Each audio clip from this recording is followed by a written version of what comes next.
కట్టా కార్తిక్ గారు జాయిన్ అయ్యారు. కార్తిక్ గారు నమస్తే అండి. అంటే నమస్కారం అండి.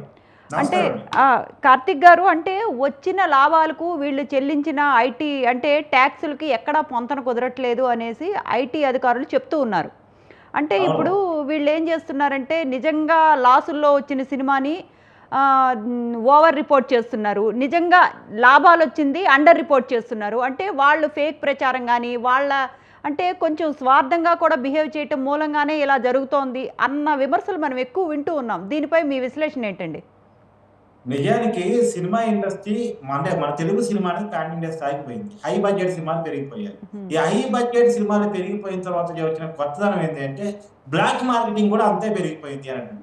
అంటే బ్లాక్ మనీ, ఇప్పుడు ఎగ్జాంపుల్ పుష్ప సినిమాకి 500 కోట్లు ఖర్చు అయ్యాయి అనేటువంటిది. మరి ఆ మనీ సోర్స్ ఏంటి? 500 కోట్ల రూపాయలు ఎలా సేకరించగలిగారు?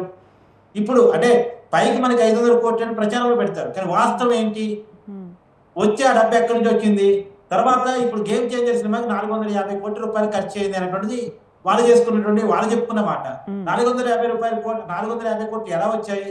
తర్వాత సార్ చెప్పినట్టు పుష్ప సినిమాకి 2000 కోట్ల రూపాయల కలెక్షన్ టార్గెట్ గా పెట్టుకున్నాం, అంత వచ్చింది అని చెప్పేసి పుష్ప టీం చెప్తా ఉంది. మరి 2000 కోట్ల రూపాయలకి ట్యాక్స్ కడతారా? కట్టరు.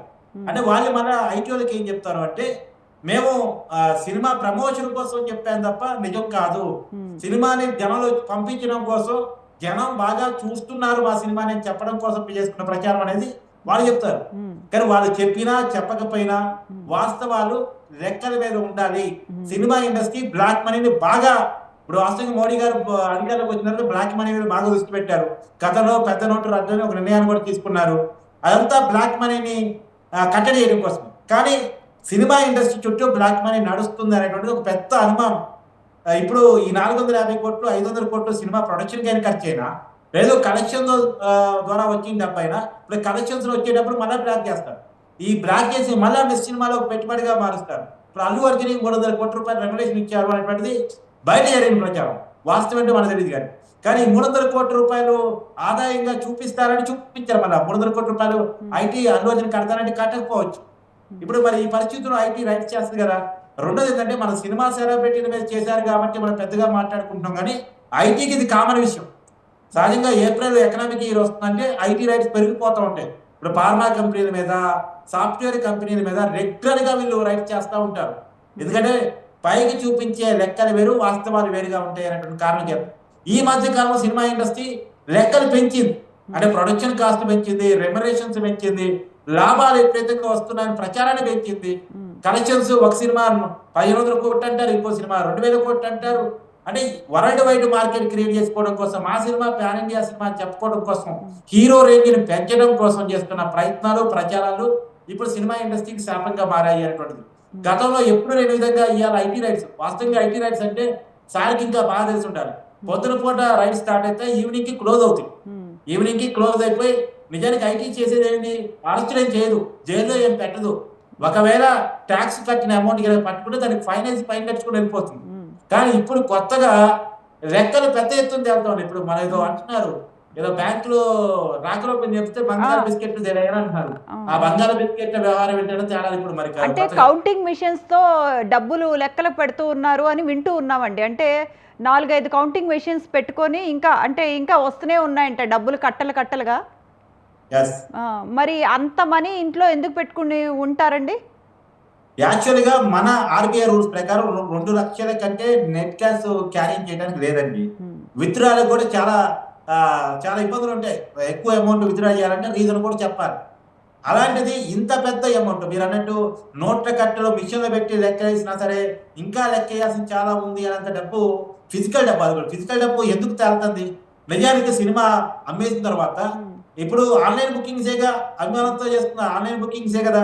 ఆన్లైన్ బుకింగ్స్ అంటే ఆన్లైన్ పేమెంట్సే కదా. మన నెట్ క్యాష్ ద్వారా వేరే డబ్బు ఎక్కడి నుంచి వచ్చింది?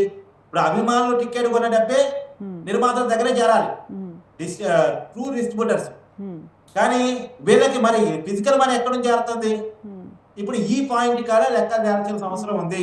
ఎక్కడో డబ్బులు బ్లాక్ చేస్తున్నారు, చెప్తున్న ప్రొడక్షన్ కాస్ట్ బ్లాక్ మనీతో మెయింటైన్ చేస్తున్నారు, వచ్చేటువంటి కలెక్షన్స్ ని బ్లాక్ గా మారుస్తున్నారు. అంటే జగదీష్ రెడ్డి గారు కొన్ని మాటలు చెప్పారండి. అంటే వాళ్ళు ఇంత పెట్టుబడి పెట్టారు, 450 కోట్లు పెట్టుబడి పెట్టారు, సోర్స్ ఆఫ్ ఇన్కమ్ ఎక్కడి నుంచి తీసుకొచ్చి పెట్టారు అంటే అవన్నీ ఇప్పుడు ఐటీ రైట్స్ లో లెక్కలు తేల్తాయి కదండి.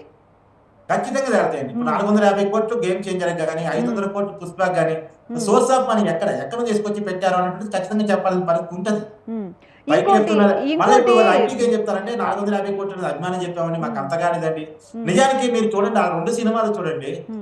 హీరో రెమ్యునరేషన్స్ అనేది పక్కన పెట్టేస్తే సినిమా ప్రొడక్షన్ కాస్ట్ అంత కాదు. నాకు తెలిసి నాకంటే ఎక్కువ జగదీశ్వర్ రెడ్డి గారు తెలిసి ఉండాలి. సో ఆ సినిమా ప్రొడక్షన్ కాస్ట్ నిజానికి 50-100 కోట్ల రూపాయలు లోపే అవుతుంది. మరి ఎందుకు 450 కోట్లు ఖర్చు అయింది? ఎందుకు అంత ప్రొడక్షన్ వాల్యూ ఏం లేదు కదా. అద్భుతాలేమి అంటే ఆకాశం తీసుకొచ్చి భూమి మీద పెట్టలేదు కదా, ఖర్చు అయ్యేంత పని పెట్టలేదు కదా. ఎందుకు అంత ఖర్చు అయ్యేదంటే రెమ్యునరేషన్స్ మాత్రమే కనబడతాయి. ఇప్పుడు కేవలం ఈ సినిమా ప్రొడక్షన్ కాస్తని బ్లాక్ ను వైట్ చేయడం కోసం, వైట్ ను బ్లాక్ చేయడం కోసం మాత్రమే అదే హవాలా ట్రాన్సాక్షన్స్ ఎక్కువ జరిగాయని ఐటీ అధికారులు గుర్తించినట్టు ఇప్పటి వరకు మనకు వస్తున్న సమాచారం.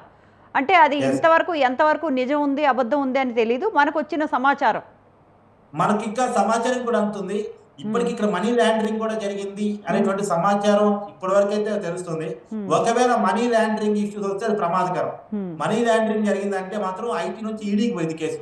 ఇప్పుడు ఐటీ అంటే మహా అంటే ఫైనాన్స్ వదిలిపెట్టింది, కానీ ఈడీ కనుక ఈ కేసు పోయింది అంటే మాత్రం అది అరెస్టులకు జరిగే ప్రమాదం ఉంటుంది, దర్యాప్తు జరిగే ప్రమాదం ఉంటుంది, తెలుగు సినిమా పరువుకి ఇబ్బంది కలిగించే అవకాశం ఉంటుంది. మరి ఈడీ ఎంటర్ అవుతుందా లేదా మనకు తెలియదు. ఎందుకంటే ఎందుకు ఈ అనుమానానికి కారణం ఏంటంటే ఐటీ శాఖ సహజంగా పొద్దున మొదలు పెడితే ఈవినింగ్ పని క్లోజ్ చేసుకుని ఫైన్ వేసుకొని పోయింది. కానీ ఒక్కొక్కరుగా నేను చూడండి 2 రోజులుగా జరుగుతూనే ఉన్నాయండి సోదాలు. 2 రోజులుగా ఎట్ ఏ టైము 55 ప్లేసుల్లో ఒకే చోట జరుగుతున్నాయంట. అంటే దిల్ రాజుకి సంబంధించిన ఫ్రెండ్స్ కానీ, చుట్టాలు కానీ, బంధువులు కానీ, లేకపోతే కూతురు ఇంట్లో కానీ, అంటే చాలా కూతురింట్లో కూడా చాలా దొరికాయి డబ్బులు. కూతురింట్లో దిల్ రాజు ఇంట్లో ఎట్ ఏ టైము మన మెషిన్స్ పెట్టుకొని కౌంట్ చేస్తున్నారు అని మనకు వస్తున్న సమాచారం. అది మాత్రమే కాదు, నిన్న దిల్రాజు గారి సతీమణి తీసుకెళ్లి బ్యాంకు తీసుకుపోయి లాకర్ ఓపెన్ చేయించారంట. అవును, బ్యాంక్ అంటే వాస్తవాలు తెలీదు, బయటకు వస్తున్నటువంటి వార్తా కథనం లేదండి ఇది న్యూస్, ఇది వాస్తవమే. సతీమణి గారు వెళ్ళి డైరెక్ట్ గా వెళ్ళి బ్యాంక్ లాకర్ ఓపెన్ చేశారు. సతీమణి బ్యాంకర్ తీసుకెళ్ళింది నిజమే. అక్కడ బంగారు బిస్కెట్ పెద్ద ఎత్తున లాకర్ లో పెట్టారు అనేటువంటిది. బంగారు బిస్కెట్ అంత పెద్ద ఎత్తున బయట ఎందుకు ఉంచారు?